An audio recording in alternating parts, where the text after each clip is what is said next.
You have to be self-aware. What is my goal? So work towards your goal now. If you figure out a way to make X amount of money and you've solved that goal, now I have to get to the next phase without losing the traction that I've already started.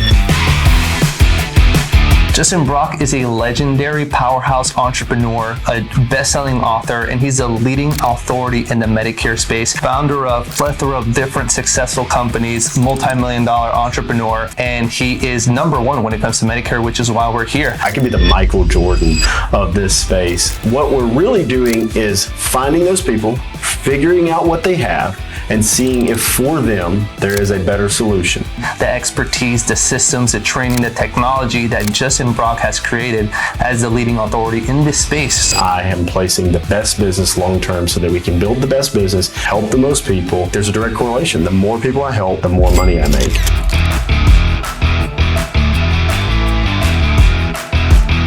Ladies and gentlemen, welcome back to another episode of Legacy in Billions. Now, it's been some time since we had our last episode, and today we are reporting live from Tupelo, Mississippi. As you can see, I almost struggled saying that because I would have never thought in my entire life I would be in this town.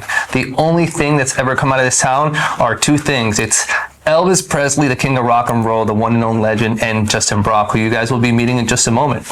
Justin Brock is a legendary powerhouse entrepreneur, a best-selling author, and he's a leading authority in the Medicare space, founder of a plethora of different successful companies, multi-million-dollar entrepreneur, and he is number one when it comes to Medicare, which is why we're here.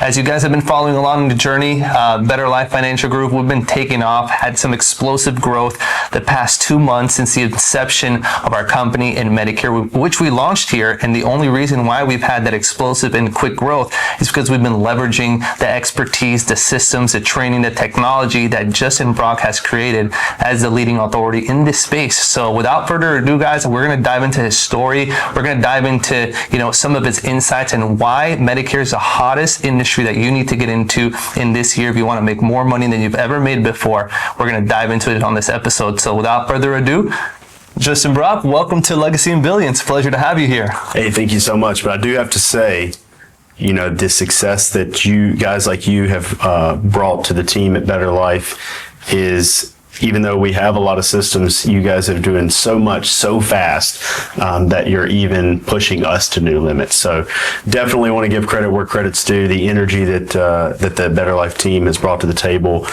with Mo and Ed and yourself and so many other team members, it's been incredible to watch. So thank you, because every now and then we need somebody to come on and move the needle so it can keep us re-energized. You guys have actually re-energized the BBI crew. We're coasting along, but sometimes people get comfortable, and I appreciate you guys coming in and disrupting enough and being partners of ours at the same time. Absolutely. It's definitely a win, and we came into this industry knowing that we were going to dominate and disrupt, and having a leader like Mo at the front, speaking so highly of you, it made the perfect partnership because you're bringing in, over a decade of experience in this industry, and you've already paved the path for us. So it makes it a lot easier for us. So it's a win-win. So excited to have you here. And to get started, why don't you share a little bit about people, like what you've been able to accomplish within Medicare? You've made tens, if not hundreds of millions of dollars. How have you made that success? It's just been like one step at a time. So, when I first came in, I wasn't the kid that was sold into, big incomes or big dreams. I was coming out of the Marine Corps, and, I was thinking I have to provide for my family. So my number one goal was make $60,000 a year and replace my income as a sergeant in the Marine Corps. As modest as that sounds, I looked at it as I had health insurance, I had a base pay, I had a housing allowance. That was about $60,000 worth of value collectively. Had two very small children at the time, and that was the goal. But in the pursuit of that goal, I unlocked kind of a passion within to build and to grow and to reach new heights. And I found out, I was always kind of a moderate level athlete. Nobody was ever thinking I'm going to go to college and play sports, and, moderate level musician, and everything in life was always kind of like, I'm decent at a lot of things, but never like exemplary until I got into this. And then I felt like, wait a minute, I could be the Michael Jordan of this space. And so it really kind of unlocked that drive. And then it's just been persisting through multiple, launching points within that, learning, perfecting prospecting, getting better and better at the sales process, then learning marketing so that I could replicate the sales process as fast as possible on actual people that wanted to purchase products from me or be helped by me, and then building a team, learning about team building, and made tons of mistakes in that process, and then just kind of being consistently willing to adapt and change and be in love with, that journey. Because if you're in love with the journey, the problem is just, part of the whole picture, the painting, if that's my art, it's the imperfection that you actually want, I am a musical background, and sometimes, I'd grow up listening to the blues, right?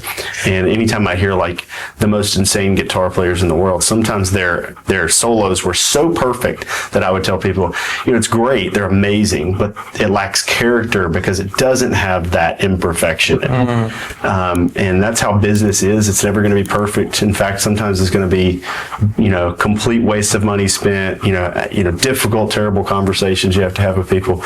But if you look at it as the whole thing is a painting that you're painting your entire career, you just you really understand that there are going to be those imperfections, and that's going to be the things that you really look back and enjoy the most. Yeah. And thank God that you actually paved the way. You had those challenges, those setbacks, those difficulties along the way. How much money were you making when you first started in Medicare? Yeah, so I would I'd have to look back at. I've never gone back and looked at the tax return from the first year, but that would be a good piece of content. I know. I need to go back and look. So my 2014, so about 11 years ago, a little over 11 years ago now, February 2014, I EAS'd, end of active service, from the Marine Corps.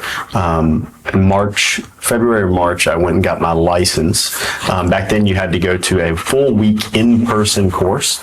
And there was a man who's 85 years old, and he read the insurance law and exam textbook to us.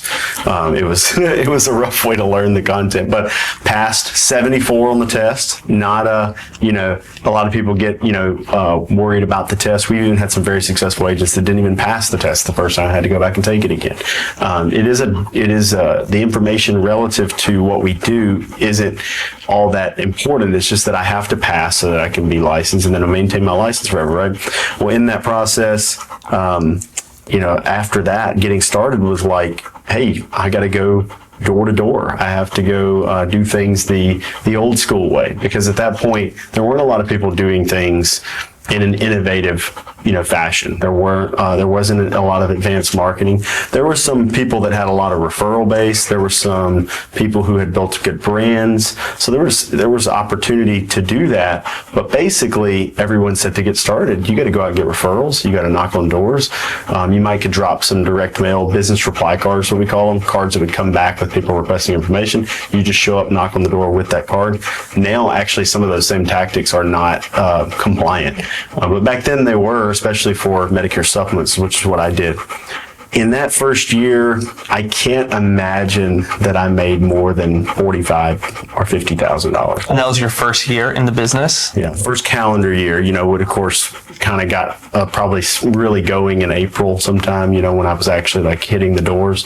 Thankfully, when I got out of the Marine Corps, I had about just shy of $30,000 saved up. Wow. And I didn't have any debt or anything. So I was able to kind of get on my feet. We had extremely low living expenses at the time because we were very frugal and we just weren't used to making a lot of money. So, if I had to look it up, I'm assuming that, and if you really take the expenses out of it, I was probably not even filing my taxes appropriately at the time, so I probably wasn't doing any deductions or anything.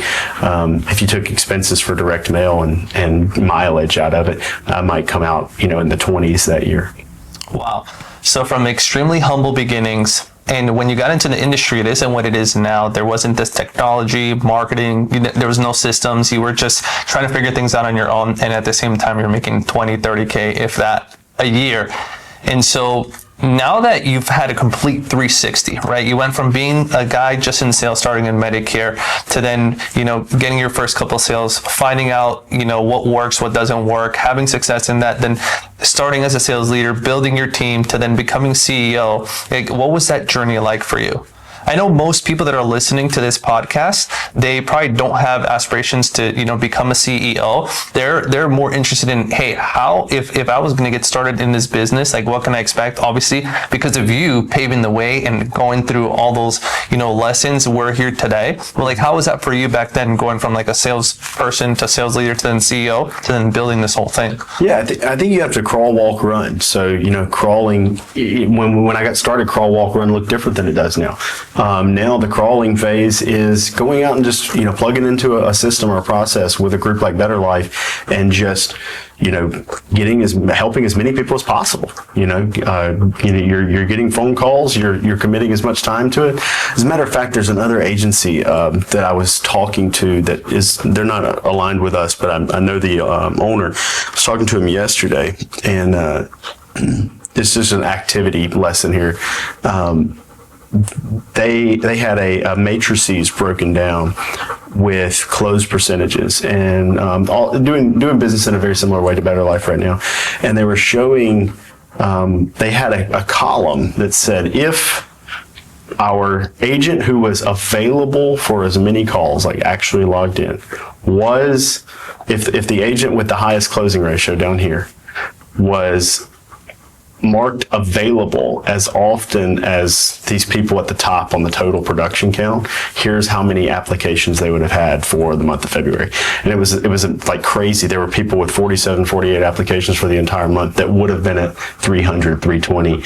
It was all about their availability. So in the beginning, what I'm getting at is it's just all activity. It's crawling is being available, doing as much as you can, being obsessed with learning the process. Walking is, becoming a manager, managing a team, growing a team, thinking about it as a we, going from that me leadership to the we leadership. How can I help more people replicate the process? And in that process, you have a higher potential reward, more risk, more responsibility, higher reward. And then the run, to me, is, when you go and you start to create an operation where you have to basically create the entire process around the team, right? And so everybody doesn't have to run. The thing is, in this business, that's that first phase, you can be very profitable. It always depends on what someone wants to do. Gary Vaynerchuk talks about self-awareness as a superpower, and you have to be self-aware. What is my goal? So work towards your goal now. Don't adapt to somebody else's goal. Yeah. If your goal is to make $200,000 a year, 250, 300, in a way that you feel comfortable on your own terms, in your own, space, that's fine. It might adapt, but you can always adapt later. There's no reason to put, I've seen people that came to me that were making $0. They had no process. They didn't know how to make money in the slightest, and immediately tell me their goal was to be worth $500 million. And while I respect that leap, that audacious goal, really they need to be focused on how can I get to where I can make this much consistently, and then slowly and not conservatively, but solvently move into that next phase. Don't think you can just backtrack and then fall off. Like you have to, if you figure out a way to make X amount of money and you've solved that goal, now I have to get to the next phase without losing the traction that I've already started. I can't just stop, scratch, go to the next thing. I have to keep that going. A lot of people in the industry actually they start doing really well in individual production, and then they struggle to get out of individual production. And that's because in the beginning, when you go from individual production to team leadership, sometimes you're having to do both. So now I'm working even harder for a little bit because I'm going to have to keep my individual production up while I'm developing a team. Eventually, the team can get developed enough to offset my individual production. I can focus fully on the team. But in that interim, when I'm transitioning, I'm doing the max individual production I can while working on team building. I got it. So for the CEOs or founders or entrepreneurs that are watching this right now, Justin Brock is actually one of the top Menectors on Patrick Bet-David's platform on Menect. So if you ever want to pick his brain, ask him any questions in terms of operations, systems, CEO, how to build high-performing sales team, whatever it is, he's been through every phase of business. He exited his company, and it was actually an Inc. 5,000 fastest growing company, correct? Yeah. So if you're CEO founder, feel free to connect with him. I want to kind of gear this over to more of a salespeople, sales opportunity, right? They don't know about this. On your Instagram, it says you rescue people from shitty products, right? And this is the opportunity that I'm in because I believe in it, and I've sold many different products and services across my career. So tell me a little bit more about that. People watching this, they don't know about Medicare. They've never heard about Medicare. This is completely new to them. They just see what we're doing online. They're watching on Instagram. They're seeing the growth. They're seeing the commissions. They're seeing people in their 20s, 19s, even 50s making money. You know, tell me a little bit more about this product, how it differentiates itself to like traditional other organizations. Right. So in Medicare, you have basically three different types of, people that you're going to run into. You're going to have people that have traditional Medicare only with, really four types. Backtrack a little bit. Four types. You have people that have traditional Medicare only. That's going to leave completely unlimited 20% co-insurance, hospital deductible. So there's a lot of potential out of pocket. Traditional Medicare alone is good for a lot of things. It's not a bad product at all, but it leaves a lot to be desired. Doesn't have a lot of additional benefits with it. And then you're going to have people that have traditional Medicare with some form of group coverage, something they got through a union or their retirement group coverage, something like that, that helps cap that. That can be good as well. Sometimes that coverage is very good and inexpensive. Sometimes it's good and expensive. Sometimes it's not good and expensive. So then you're going to run into people that we run into probably most of the time, people with Medicare Advantage plans, which is about 52% of the current people who are eligible for Medicare in the country, of which we're approaching 70 million people. So a huge market. Per year, right? Yes, yes, exactly. So, and then you're going to run into some people that have traditional Medicare with a supplement that would potentially cap their out-of-pocket or plug a lot of the holes in traditional Medicare. Without getting like way too in the weeds, because that was pretty in the weeds there. What we're really doing is finding those people, figuring out what they have, and seeing if for them there is a better solution. We don't charge. When we work to find a better solution, we are placing them with a product, either a Medicare supplement, another Medicare Advantage plan. Often they already have a Medicare Advantage plan, and we're helping them look for a different one that gives them more benefits. And it doesn't cost them anything. Most people qualify for a Medicare Advantage plan in the country that costs them zero and actually can give them money back in their check. Part B, premium rebates. I can give them over-the-counter cards, flex. And by the way, what he's referring to here, because I've just been in this industry for about 2 months. In the first month, I did over 100 accounts. Second month, over 100 accounts, and that's what most people call about. It's that Part B premium, which is where the government puts that money back into your Social Security card, not card, but checks, so they can use that every month for groceries, food bills, personal expenses. There's no restrictions, and that's what people in this current economy really need, that extra cash flow with the prices of groceries, bills, and inflation. They need all the money they can get, and we're assisting them in that process. So that's what he's referring to, the Part B give back. Part of the products that we help these seniors with is getting them access to these benefits. So when we finish with them, they're extremely happy. So continue. Right, and the benefits, so under the Part C program, the Medicare Advantage program, the government has contracted with carriers like Humana, United Healthcare, Aetna, Cigna, and others, a lot of the Blue Cross carriers. And when the carriers are allowed by the Center for Medicare and Medicaid Services to pay agents and brokers to help place those plans appropriately. There is a compliance standard. There's a barrier to entry. You have to be a licensed agent. Then you have to take a thing called the AHIP, so you can get affiliated with the compliance side of it. There's a little bit of a learning curve on learning this, not the full-fledged scripting, but kind of the things that you do need to say, disclosures, things like that. And a lot of times that scares people out of it. But the crazy thing is, when we take an agent in internally, within 2 weeks, they can be on the phone helping 30 or 40 people a week. Yeah. It's just about systematizing that process. And that's why you need to be with a group that helps systematize the process. But basically, you're finding someone who is in a bad situation or a not ideal situation and helping them navigate to that ideal situation by building trust. So it is a sales job but it feels a lot like consumer advocacy, because you're really just trying to help them place. And the thing is, I was listening to a sales call. Jackson Taylor, one of our lead sales managers, was doing some live calls with some new agents in our office earlier, and we found someone that had a plan that we just truly couldn't make a case to move to any other plan. And so we pivoted to some other ancillary health products to sell, but ultimately we left her in that product. So our whole philosophy is, if we can't help you, we're not going to hurt you.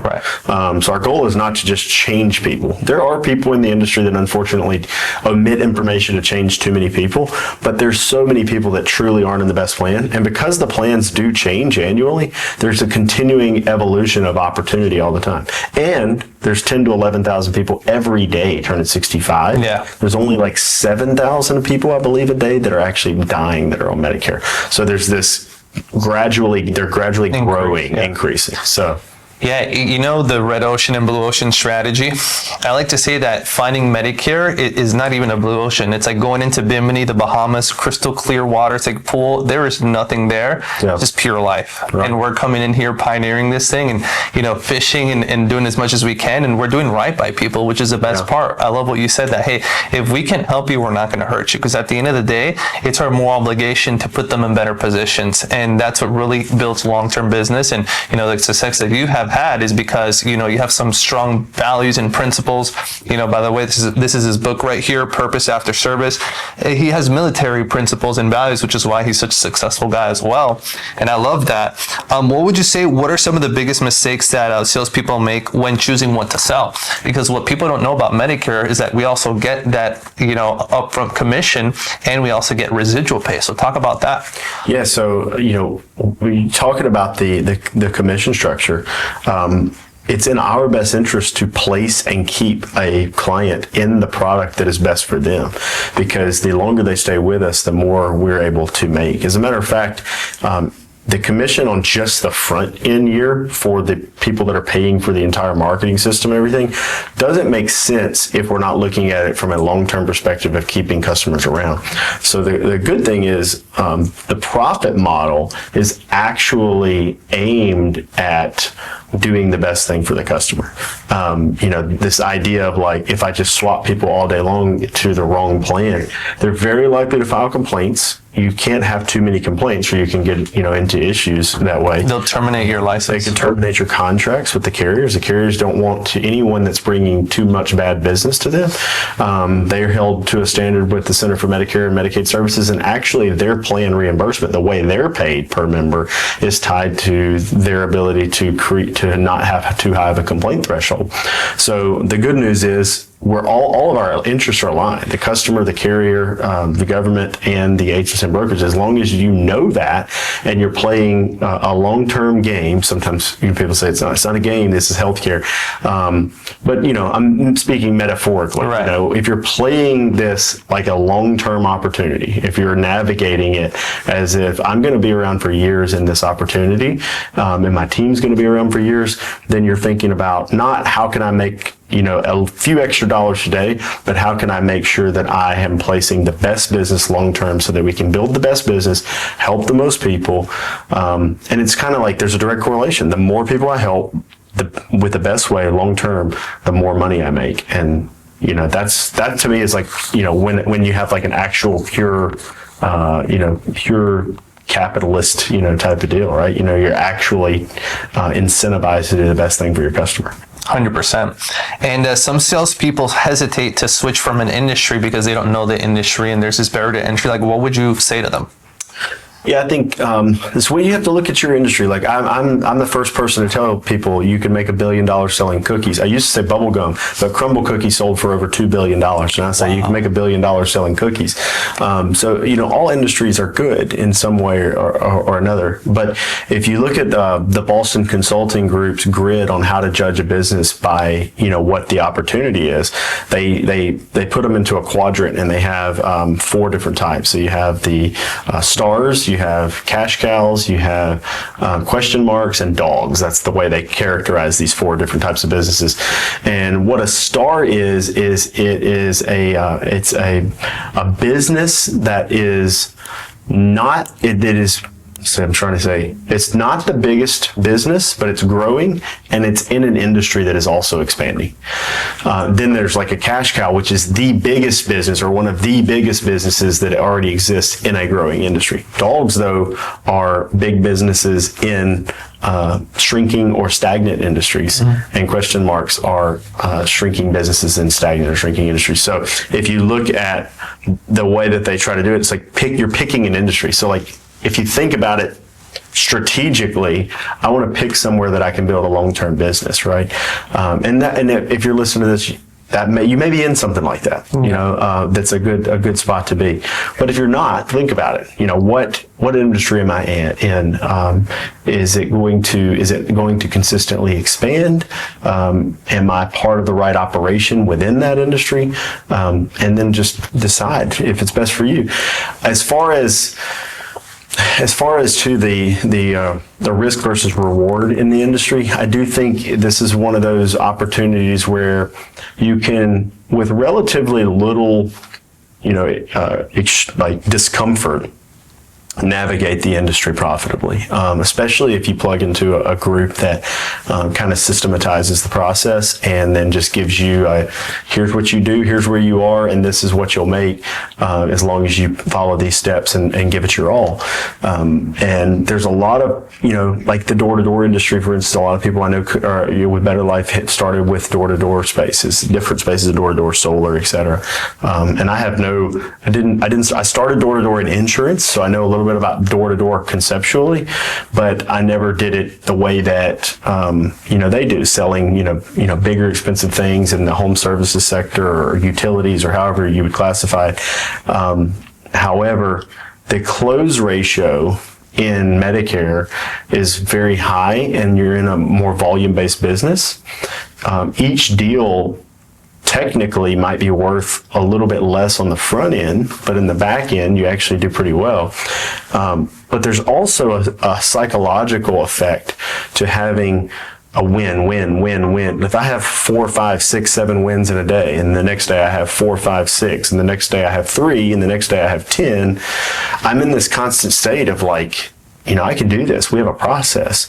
If you're out door to door, there can be this like gap between deals that can put you in this really bewildered state of mind of like, am I ever going to get another sale? And I know what that is like, because doing insurance door to door initially, a good week for me is now a bad day for our agents. I would look, five a week was my goal when I started door to door. Times have changed. Times have changed. Now people's goals are like, 8 to 10 a day. When I would do that too, though, you'd have a week where you hit 1 or 2, and it would just be, you might have a next week where you hit 3, and then it would just be like, and then so you'd have a great week.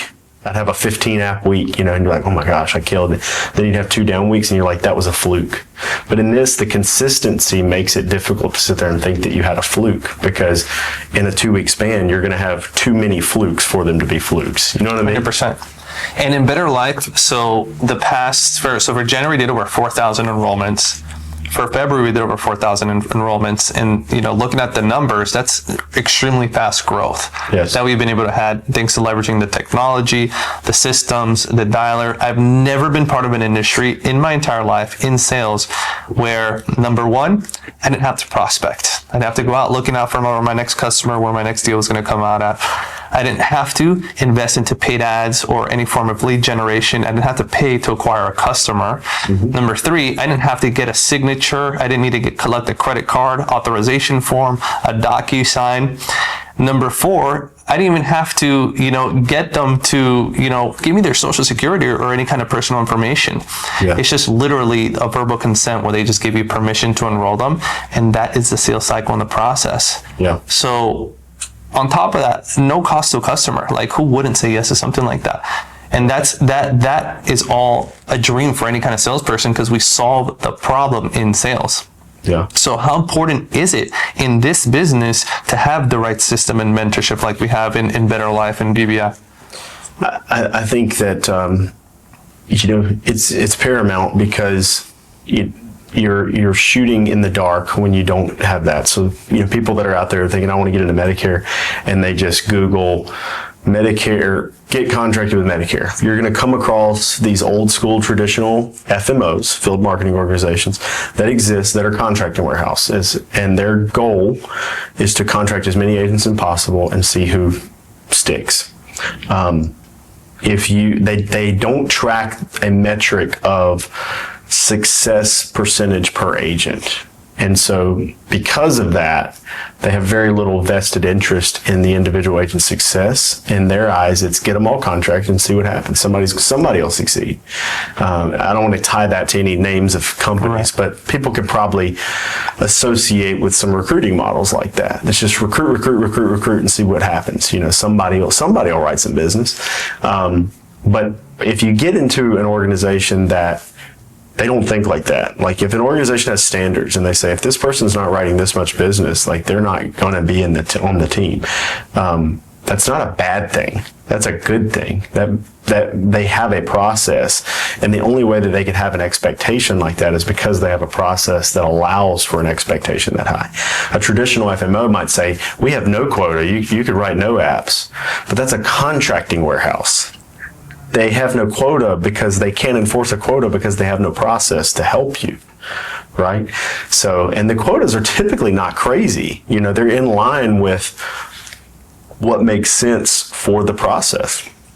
So working with a group like Better Life, a group like ours at BBI, and several other of our partners that have good processes, you just need to be part of a system that takes a lot of the guesswork out, at least for a while. There might be a time way down the road that you're like, okay, now I want to do this. Or you might get involved with a Better Life and you're making, a couple $100,000 a year, and then you get you start building a team and you make $400,000, $500,000, $600,000, and then you have the potential of like, I can get to where I can build towards an exit with Better Life and be part of the exit value. And you just decide, why would I ever leave? This is the system that I want. Ed Milet, famously was in financial services with World Financial Group. He didn't build his own company. He recruited heavily to World Financial Group. But at some point, from what I've heard, he sold his account with World Financial Group for an exit. And the number I heard floated one time was like $40 or $60 million that he got as an internal person with them. So I just think that's an interesting concept because, it's like, I don't have to always go and recreate the wheel. Sometimes I can just be part of a team and being part of a team, I can tell you, why I created a team, Christian, is because I was lonely. I wanted to create a team so I could have people to hang out with and enjoy the process with. If I would have came in part of another team early, I might not have created BBI. I would have potentially just been like, I like the team I'm part of. Wow. I created the team for that purpose. Now, in that process, I really do enjoy the way we've built it. But it was really because every time I had a win, I'd look around, there's nobody there. It's just not, it's not as fun to not be part of it. It's not fun when other people around you are not winning. Success is only fun when you're able to share that with other people and see people's lives change, their situations improve, see them make money, see them just improve their quality of life, right? Because it's just growth. That's it. And how many agents do you have now in BBI? So on the brokerage side, we're right around 4,000. In our W2, we have a W2 model, so they're like salaried career health insurance type agents. We're at about 50 employees, probably 20. I think now we're about 22 or 23 of those are agents. Got it. And so you've worked with thousands of agents. What separates the 6 from 7-figure producers from the rest? I would say there's a couple of answers here. So if it's on the brokerage side, they're completely independent and the success rate from a starting agent on the brokerage side where they don't have a support system, they're not plugged into a system like Better Life or BBI or others, those agents, the success rate is extremely low. So when they're trying to do it on their own, it's pretty much nearly like an extremely high failure rate. Yeah, most of them that are successful in that world have a very big network, or they have a lot of money to burn through from maybe a previous exit or something like that, or they or they're very skilled with marketing already. Maybe they worked at a marketing firm and they just kind of understand the marketing aspect. There's got to be something like some sort of skill, business background, money, or network. It's something like that. When you join a system with a process, it's more about mindset. Yeah. The people that do the best are the ones that don't have negative thoughts about how the next call is going to go. They just have a belief lid that's higher, and a lot of them are just natural. But if you get people part of a team where multiple people have that belief lid, then the ones with the lower belief lid can raise by seeing other people succeed and knowing that they're not doing anything special. And they're not being non-compliant. They're not doing anything like that. They're just going into every call optimistically, enthusiastically believing, I can close this deal. I can help this person. Yeah, mindset really is what it comes down to. That's mindset. I got you. And so for top salespeople who are hungry for more, what would you advise that they do to consider working with a team like ours? I mean, I would just get on opportunity calls.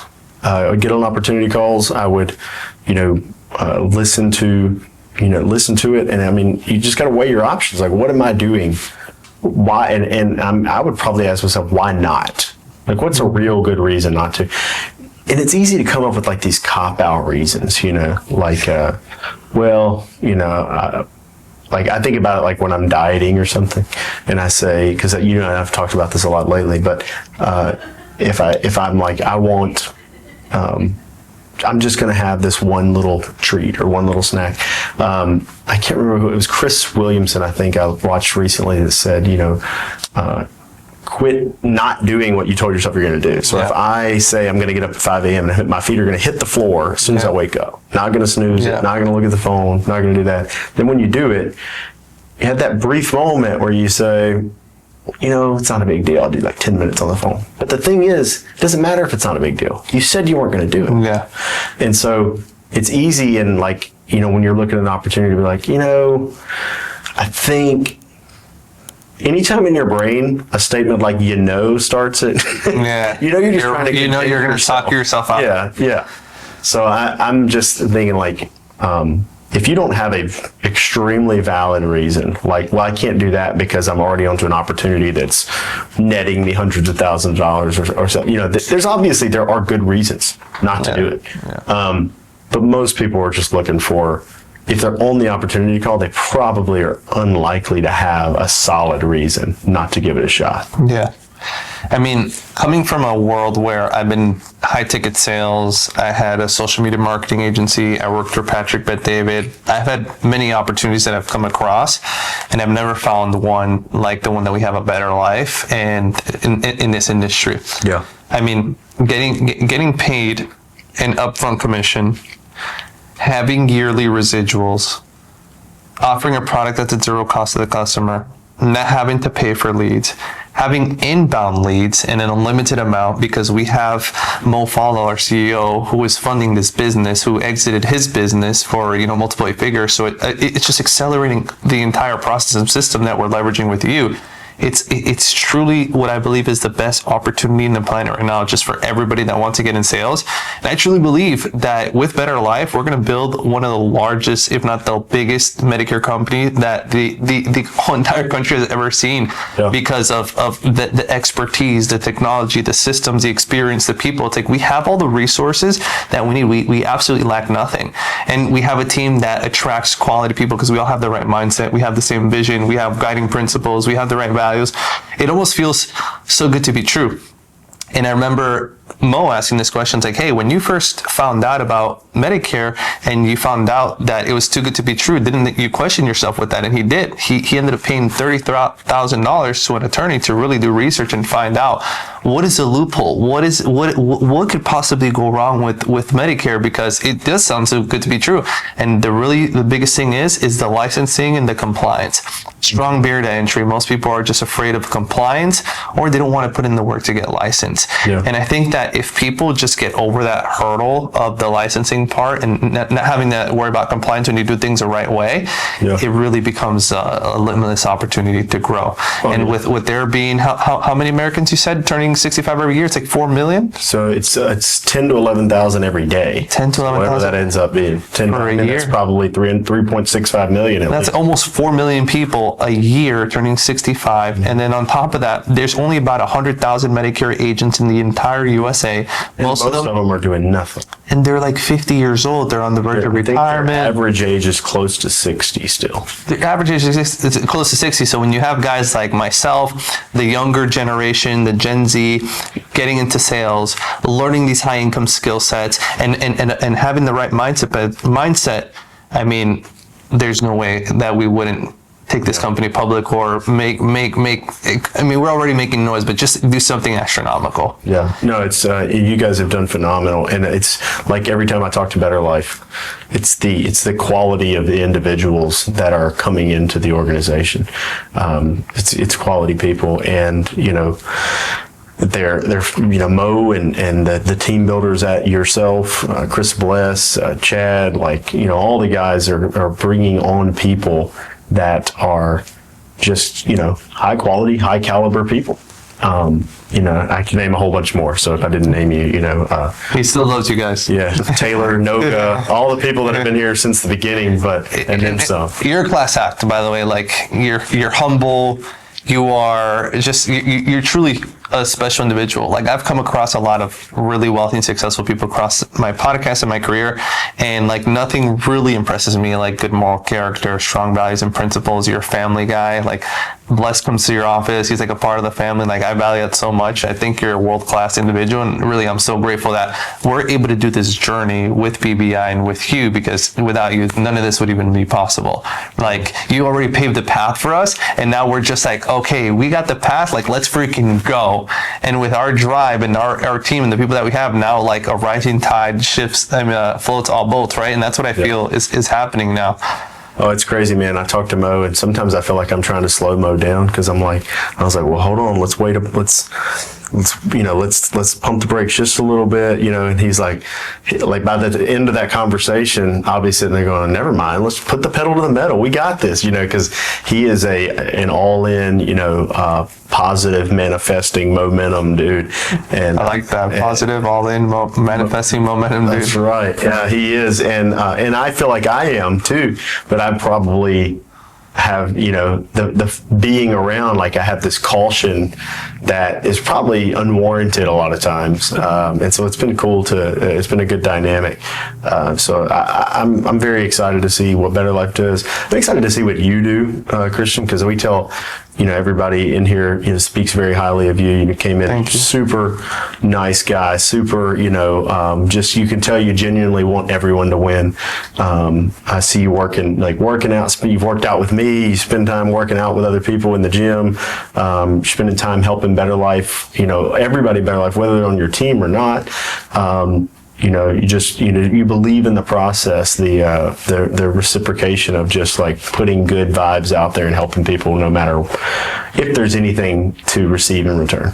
Yeah, I know that the sooner you get paid, I mean, the sooner you do more than what you're paid for, the sooner you'll get paid for more than what you do. Yeah. And it's just a law. Like, the more you give, the more you're going to get. And I just, like, after being in this game for 10 years of business and sales, I realized that you just got to be selfless. Yeah. You got to give as much as you can, because it's never going to go wrong. So I appreciate that. And I'm also looking forward to what my journey is, what the next level is like. And, you know, to see somebody like you have the success that you have had, I know that, you know, I was dreaming too small. You guys, I'm going to see you at Medicare Con, right? Yeah, we're going to be there 100%. Yeah. If you want to learn more about Medicare as well, Medicare Con, April, what are the dates? April 14th through 16th. 16th. MedicareCon.com. Yeah, get your tickets. Yeah. We'll be there representing, baby. Oh, Better Life. I've already told Mose, you know, he said they're going to be in, all dressed the same, making a statement, not recruiting anybody. Yeah. Because he said we don't want already licensed people. Yeah. Right now. Yeah.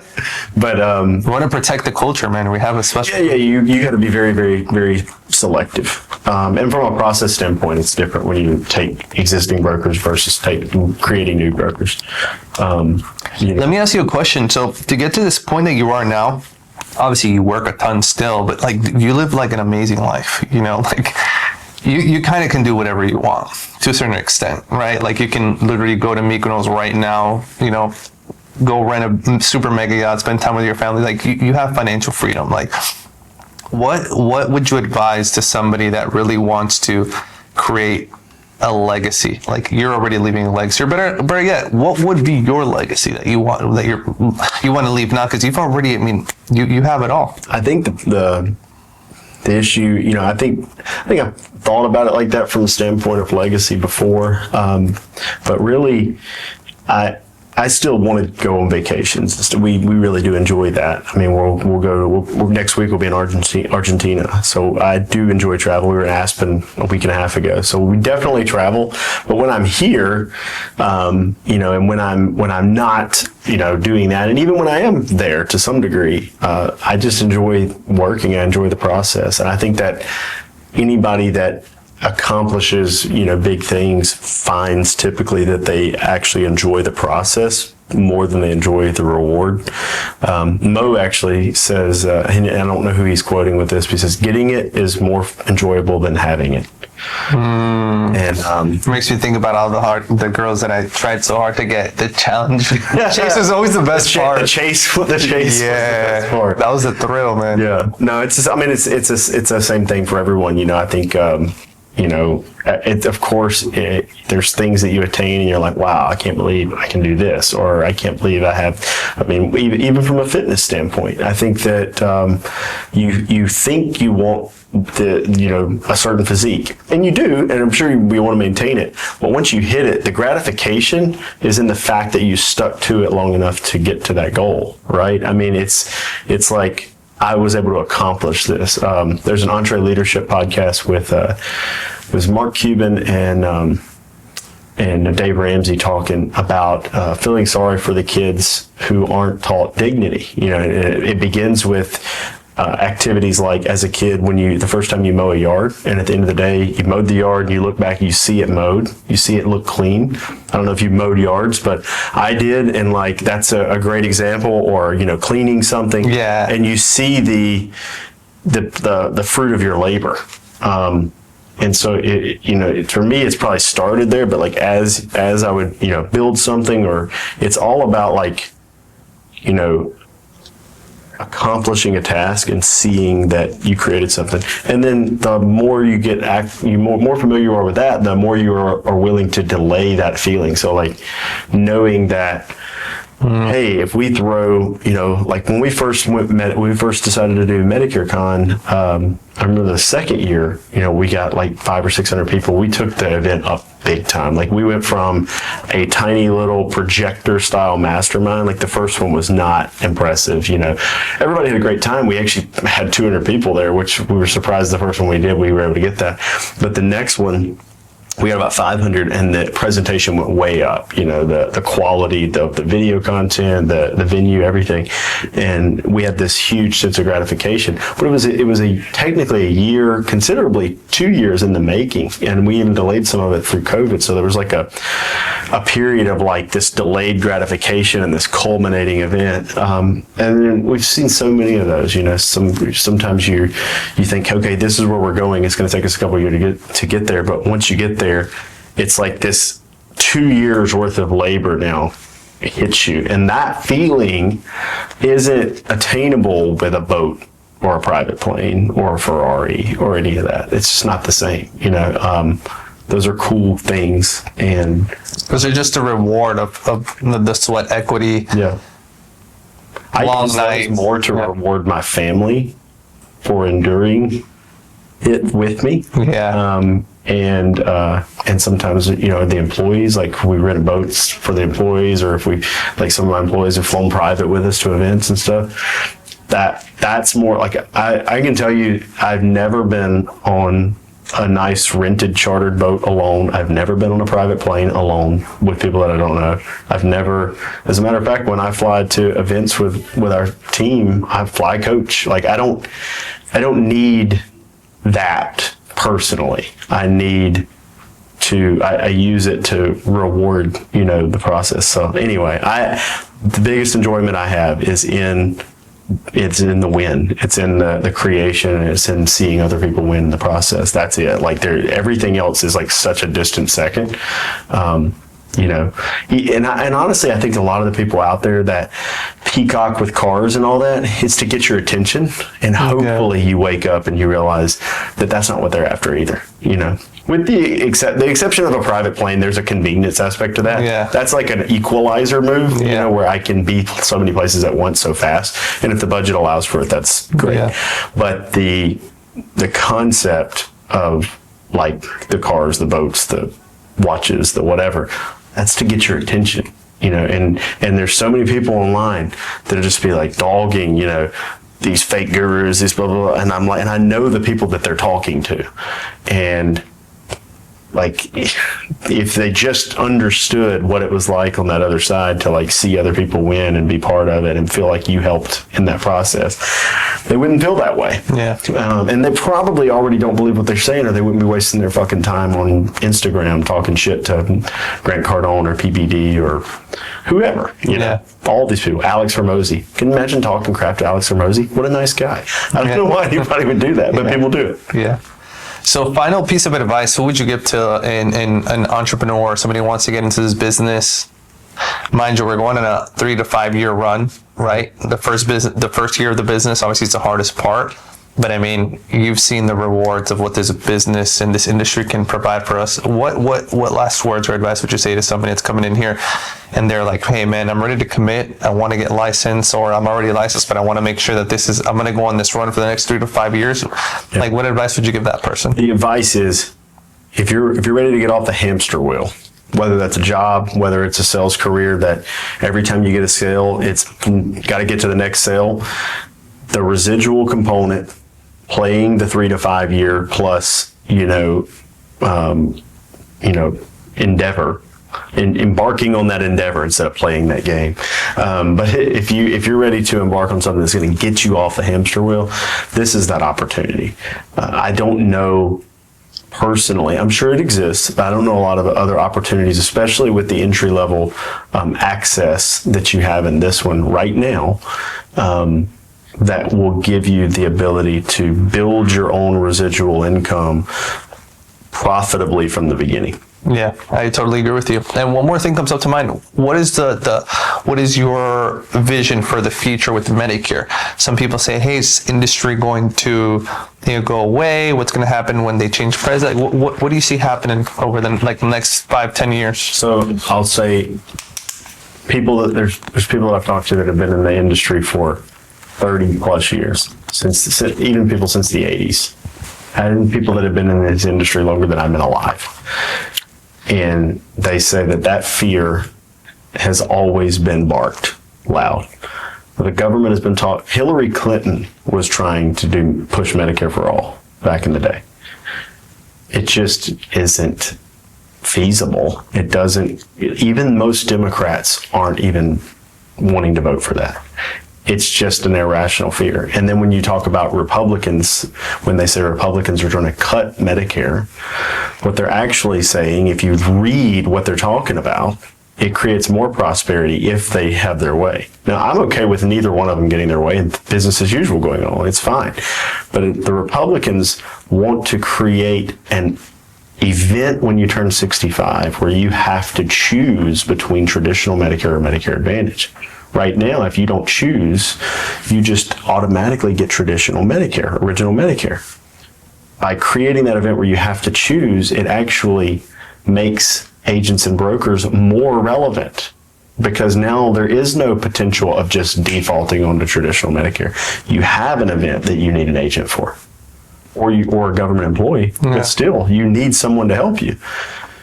And the government is historically not very good at staffing up to even help with those phone calls, or maybe adequately, painting the picture of what both sides look like. And their turnover isn't is high, right? Yeah. So they need an agent or advisor. So actually, one side of the aisle isn't even unified on the thing that would be a bad thing for Medicare. The other side isn't unified on the other side, but even if they were, what they're pushing would be good for us.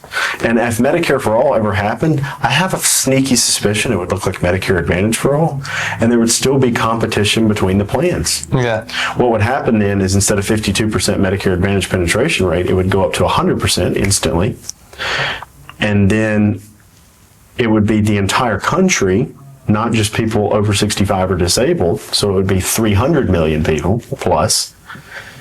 And the commissions would probably come down slightly, but the amount of people you could help would be so much higher, and and if you were poised and in the system when that happened. Now here's the thing: I don't think either one of those things are going to happen. I think there's going to keep going like it is, and every now and then there'll be very small changes that actually increase the need for agents and brokers because the consumers are increasingly confused. Healthcare is extremely confusing. But it's not going to just immediately change. And those that point to like Finland and Denmark is, oh, look at them. Yeah, they got, 1.6 million wealthy people on a private healthcare or a public healthcare system. It's not the same as taking 350 million people with God knows how many illegal immigrants and all that and doing that. So the fear associated with it is a bunch of talking heads, people that are using the fear to try to steer the ship, and also life insurance recruiting organizations love to use that fear to keep their agents on the hamster wheel in life insurance instead of getting into Medicare. Well, I've seen that a lot. So they'll also use the compliance to scare them out of it. Yeah. Oh, it's a compliance nightmare. Yeah. So you just brought up an amazing point. Why Medicare over life insurance? Residual commissions. And the fact that I'm helping someone without having to, in many times, not having to use routing and account information or social security numbers. It's a true healthcare consultation. I'm really, really helping them choose a healthcare path. And you could still come back to your customer base and sell them life insurance. So it's like, why not both? Yeah. But I would lead with Medicare. Now, from a compliance standpoint, as a disclaimer, you're not hitting a Medicare. You're saying, okay, I'm going to do Medicare Advantage and do life insurance. But you can have a follow-up call. It's like, hey, I just checked. Your plan has effectuated. You should be getting a card in the mail. By the way, some other things that we help with are critical illness protection, life insurance, burial, whatever you want to say, and bring that up. And you probably get 15 or 20% of them to look at life policy. As a matter of fact, a lot of them probably already have a life policy. If you can get them to get it out, you can find out they can get the same coverage for less money or more coverage for the same amount they're paying. So it's a great cross opportunity. So I'm not dogging life, but a lot of the life recruiters and those organizations need their agents to stay on the hamster wheel for them to make their money. Right. And if they see them go into Medicare, they get mad. Quick story: guy came to this guy a few years ago, was watching me online. He was in life insurance under a brokerage recruiter in life insurance. And he had tried to reach out to me, and I just was hard to get a hold of, I guess. So he's in Winston-Salem, North Carolina. He hops in his Camry one morning at like 2 a.m, drives to Tupelo, Mississippi. By the time we were that afternoon, the next day, late afternoon, he stops in the office. His name's Eldrick. Super nice guy. Comes in the office, wants to meet with me. Said he wants to sell Medicare, but he wants to, be shepherded by us. I got him to move to Tupelo. So that it was coming up. It's probably the summer. It was coming up on AEP. I said, move to Tupelo and work at Tupelo this AEP. He was young, didn't have any kids, anything. So he comes down and he's working with us, and that AEP he crushed. And at that time, he was a field agent, so he was running direct mail in the field just before we had some of the processes dialed in. And when he did that, about 2 months in, we're out in the field one day, he gets a call from his life recruiter. And the life recruiter said, hey, I was out on the golf course and I was checking my Mutual of Omaha statement. I noticed my overrides had gone down on you. So I was just trying to see what's going on. What a weird thing to say to someone. Hey, I completely forgot you existed until I realized I wasn't making money off of your labor. Yeah. And that is a huge problem. I'm not saying all life recruiters do that. I'm sure that there's good life recruiters, just like there's bad Medicare FOs. But a lot of those life recruiters will talk bad about Medicare opportunity to keep you on the hamster wheel. Hey, if you guys want to follow us, check us out on Instagram at @DJustinBrock, and you can also head over to YouTube, youtube.com/JustinBrock. And I have to give a shout out to our Facebook group, Medicare Monsters. There's over about 16,000 agents in there. It's very active, great place for information if you're trying to get into this industry. All right, guys, if you guys are interested in getting to know more about Justin Brock and want to obtain resources such as the Medicare Bible, looking to go Guru University, and all things Medicare, please make sure to check him out. Justin is going to have his information here, and I highly, highly recommend you guys get all the resources that are available and free, because they're going to make you a monster in Medicare.